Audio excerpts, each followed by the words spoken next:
তার মিসেস বাদী হয়ে দুইজনকে এজাহার নামে আসামি করেছে এবং কয়েকজনকে অজ্ঞাতনামা আসামি করেছে।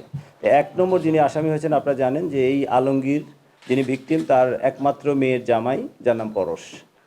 এবং ২ নম্বর আসামি তারা করেছেন আরেকজন যিনি সাগর, অতীতে যিনি ওই এলাকার একজন আপনার চরমপন্থী নেতা ছিলেন, তার সঙ্গে থাকতেন, তার বডিগার্ড হিসেবে কাজ করতেন।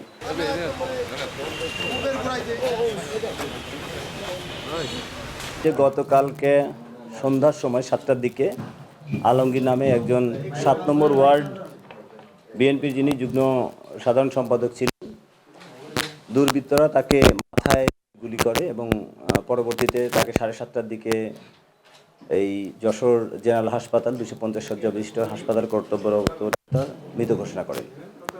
ঘটনাটির প্রেক্ষাপট হলো যে উনি ওই এলাকার মানুষ এবং ওনার ব্যবসা প্রতিষ্ঠান আছে, উনি ল্যান্ড রিলেটেড ব্যবসা করতেন। সেখান থেকে উনি 4টার দিকে অফিসে যান। অফিসের কার্যক্রম সেরে যখন আসছিলেন তখন ওনার বাসার সামনেই, প্রায় তার বাসা থেকে কিছু দূর আগেই, এই জায়গাটা আপনারা জানেন যে শঙ্করপুর বলে, শঙ্করপুর ইসাক মোড় যেটি, এই জায়গাটাতে তাকে পিছন থেকে দুটি মোটরসাইকেল, তার একটি মোটরসাইকেল থেকে তার মাথায় 2টি গুলি করা হয়। এই ঘটনা শোনার পরেই আমাদের অফিসার ইনচার্জ, আমাদের সার্কেল ডিভিশন এসপি এবং আমি নিজে এবং অন্যান্য আইনশৃঙ্খলা বাহিনী সেখানে আমরা পিও ভিজিট করি।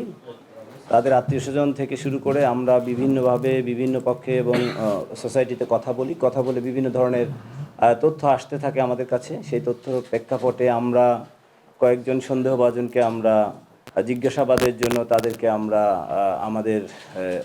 আমাদের কাছে নিয়ে আসি। তো পরবর্তীতে আজকে যখন মামলা হয়েছে, আপনারা জানেন যে আজকে সকালে 11টার দিকে মামলা হয়েছে। সেই মামলাতে তাই বাদী হয়েছেন এই যিনি ভিকটিম আলমগীর, তার মিসেস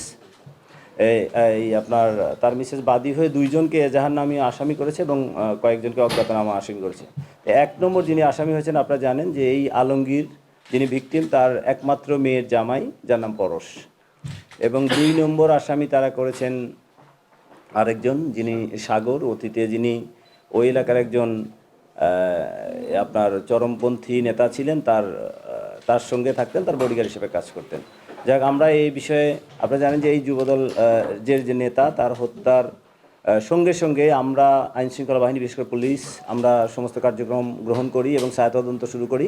এবং এই হত্যাকাণ্ডের পরপরই আমরা এদেরকে আমাদের আয়ত্তে আনি এবং তারপরে আপনারা দেখতে পেলেন যে এজাহারে তাদের নাম আসে এবং তাদেরকে গ্রেপ্তার দেখানো হয়েছে। এখন পর্যন্ত আমরা তাদের কাছে ওইরকম এখন পর্যন্ত যেহেতু এজাহার নামীয় হওয়ার পর থেকে তাদের সঙ্গে আমরা ওইভাবে কথা বলতে পারিনি। আমরা ইতিপূর্বে তাদের সঙ্গে কথা বলেছি। তাদের কাছ থেকে কোনো তথ্য পেলে সেগুলো আমরা হয়তো, যদি ইনভেস্টিগেশনের প্রসেসের মধ্যে যেগুলো আসলে জানানো সম্ভব, আমরা সেগুলো আপনাদেরকে জানাবো। ওখানে এজাহার নামে 2জন আসামি, 1 নম্বর পরশ, 2 নম্বর সাগর, আর সেখানে অজ্ঞাতনামা কয়েকজনকে দেখানো হয়েছে। এটি আপনি যেটি বলছেন যে এই জামার সঙ্গে আজ থেকে 9-10 বছর পূর্বে তার একমাত্র মেয়ের বিবাহ বন্ধনে তারা আবদ্ধ হয়, সেখানে 2টি বাচ্চাও আছে এবং কয়েক বছর আগে তাদের মধ্যে একবার ডিভোর্স হয়। সেটি হয়তো সামহাও আবার সামাজিকভাবে রিপেয়ার হয় এবং তাদের পারিবারিকভাবে আমরা জানতে পেরেছি এই জামাই প্রায়ই, যেহেতু শ্বশুরের ব্যবসা বাণিজ্য ভালো আছে, তাদের কাছে বিভিন্নমুখী চাপ দিতে থাকে যৌতুকের জন্য।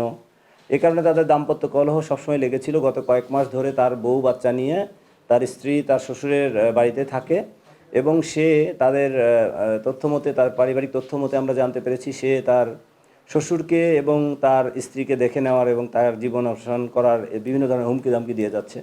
এবং আরেকটি লক্ষণীয় এবং উল্লেখযোগ্য বিষয় হলো, পরশও ভূমি ব্যবসার সাথে জড়িত এবং তার শ্বশুরও ভূমি ব্যবসার সাথে জড়িত। এটি একটা ব্যাপার। তারপর আরও একটা তথ্য আমরা জানতে পেরেছি যে এই ভিকটিম যে তার একটি গাড়ি আছে, সেটির প্রতিও তার একটা ফ্যাসিনেশন ছিল। এই অনেকগুলো বিষয় আসলে আমরা সমস্ত অ্যানালিসিস করে, এবং যেহেতু ভিকটিমের পরিবারও তাকেই 1 নম্বর আসামি দিয়েছে আপনারা জানেন, এবং আমাদের তদন্ত চলছে, আমরা তদন্ত সম্পন্ন হলে আমরা নিশ্চিত হতে পারবো সব কিছু। না, কেউ ঘটনাস্থলে ছিল না। যখন ভিকটিম আলমগীর তার অফিস থেকে বের হয়ে রওনা দিয়েছে, পরবর্তীতে ওই মেইন রোড থেকেই তাকে চেজ করেছে, তাকে ফলো করেছে এবং ঘটনাটা ঘটেছে এই শঙ্করপুরের কাছে।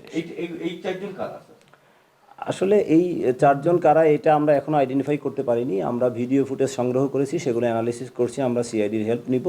আমরা তখন হয়তো আস্তে আস্তে এই মোটরসাইকেলের নাম্বার পেলে আমরা সব কিছু ইনশাআল্লাহ ক্লিয়ার হয়ে যাবে।